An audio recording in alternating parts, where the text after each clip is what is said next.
Hello लोगोफोर खुलुमबाय welcome back to माय यूट्यूब चैनल नोंथांमोन साफ्रोमखौबो आंनि बड' लेंगुवेज जिके यूट्यूब चैनलनि गोदान भिडिअआव फिन खेबसेबाव गोसो गोथारै बरायनानै लाग्रोफिनबावबाय। आसा खालामदों नोंथांमोना इसोरनि अननायाव जोबोर मोजाङैनो दङ आरो आंबो दासान्दि जोबोर मोजाङैनो दङ। स' लोगोफोर नोंथांमोननि थाखाय मोनसे हेल्पफुल भिडिअ जागोन बियो। अन्नानै भिडिअखौ जोबजासिम नायलांबाय थायोब्लानो जाबाय।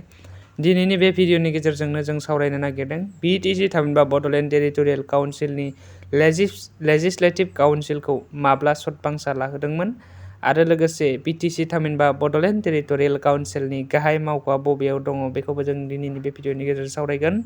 B.T.C नि थामहिनबा बड'लेण्ड टेरिटरियेलनि मावफुं सोद्रोमाया साबैसे थायो आरो B.T.C थामहिनबा बड'लेण्ड टेरिटरियेल काउन्सिलनि जिल्लाफोरा मा आरो गंबेसे दङ बेखौ जों दिनै बे भिडिअनि गेजेरजों सावरायगोन। स' नोंथांमोना भिडिअखौ जोबजासिम नायदो अब्लासो नोंथांमोना फारि फारि बेनि फिननायफोरखौ मिथिलांबाय थागोन। स' फैदो बिदिब्ला जों गोबाव खालामालासिनो भिडिअखौ स्टार्ट खालामनोसै। स' भिडिअखौ स्टार्ट खालामनायनि आगोलनो आं नोंथांमोननो मोनसे फोरमायहरनाय जायोदि नोंथांमोना चेनेलाव गोदान हयथ' नोंथाङा B.T.C नि सिङाव थानाय सासे बर' सुबुं बिदिब्ला फै जोंनि बे चेनेल बड' लेंगुवेज जिके यूट्यूब चेनेलखौ साबस्क्राइब खालामनानै गालांनि आरो बर' हारिखौ जौगानायाव एसेब्लाबो मदद होनि। भिडिअखौ मोजां मोनोब्ला लाइक कमेन्ट शेयार खालामनो थाखाय गुरै खावलायनाय जाबाय। थ' बेवहाय नोंथांमोना नुनो मोनदों B.T.C थामहिनबा बड'लेण्ड टेरिटरियेल काउन्सिलनि लेजिस्लेटिभ काउन्सिलखौ सतबांसा लाहोयो 3 जुन 2005 मायथाइयाव हादरसा सरकारनि गाहाय नेहाथारि एस काबिलना आरो बेयाव गासै सा सोद्रोमाया सतबांसा लादोंमोन। नेक्स्टआ बेवहाय गासै मावफुं सोद्रोमाफोरानो सतबांसा लादोंमोन।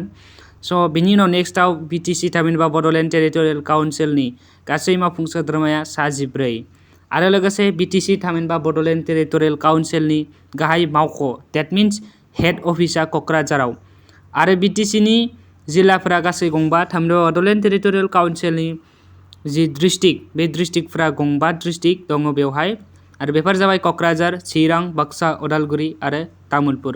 नाथाय बेवहाय गिबियै गंब्रैल' डिस्ट्रिक्ट दंमोन नाथाय दायो गंबा जाबाय। लोगोफोर नोंथांमोना कनफिउज जानो नाङा गोदो गंब्रैमोन नाथाय दायो बे समाव दा प्रेजेन्ट समाव गंबा जाबाय। B.T.C थामहिनबा बड'लेण्ड टेरिटरियेल काउन्सिलनि डिस्ट्रिक्टआ थामहिनबा जिल्लाया। स' बेखिनियानोमोन दिनैनि भिडिअआव। आइ हप नोंथांमोना भिडिअखौ नायनानै एसेब्लाबो हेल्पफुल मोनबाय। जियानो जा दिनैनि भिडिअखौ बेखिनियावनो फोजोबबाय। नेक्स्ट भिडिअ थाबैनो लोगो मोनगोन। बाय बाय।